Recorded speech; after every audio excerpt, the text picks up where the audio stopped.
All right, we get this question a lot. Although I love your school, most shops don't care about what certs you carry. That's why they give you weld tests to certify you through them.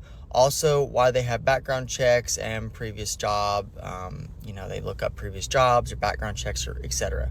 So we do understand that if you're 5, 6, 7+ years deep in the industry, sure, you're going to call your superintendent or buddies on the job or people that me personally right now, I can pick up my phone and call somebody in Texas and I can go to work on Texas on Monday.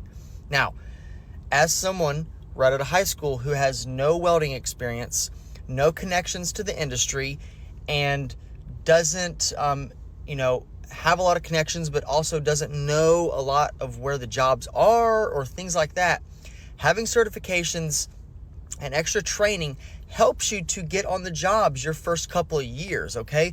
That's what we're doing. We are helping people that have no family in the industry, no connections, nothing. The certs help you get onto those jobs because every company has an HR person. And if an HR person has a list of 20 people and these lists of 20 welders, they call her and say, yeah, I can weld that, I can do it. And then she tests all 10 welders that said they could pass the test, but they don't. They would much rather have someone come test who has some real AWS certs and they don't have to worry as much, okay? Would you rather test 10 welders that say they can weld and have them all bust, or would you rather test 5 welders that have AWS certs that prove that they can do it, and then you can also test them with your company to see if they're also worth it as well? So that'll help a lot of you guys out saying that welding school certifications and AWS certs don't matter. Yeah, if you're 15+ years in the industry, sure, call your buddies up and get on a job. That's what I do.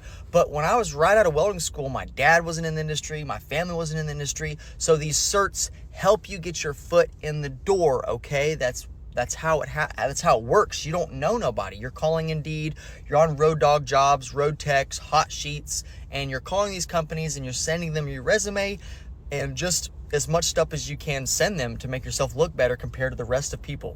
Having certifications and other training certifications aren't hurting you in the industry, so why would you not get those whenever you're going to welding school, okay? It's just a plus, and in my opinion, I would like to weld and get certified. Even if I don't use them, I still have them, and I can use those to my advantage wherever I need to. But right out in the industry, your first couple years, you're going to need every bit of help you can get. If you've never welded before, you don't have family, and you don't have any experience, okay? That's the point.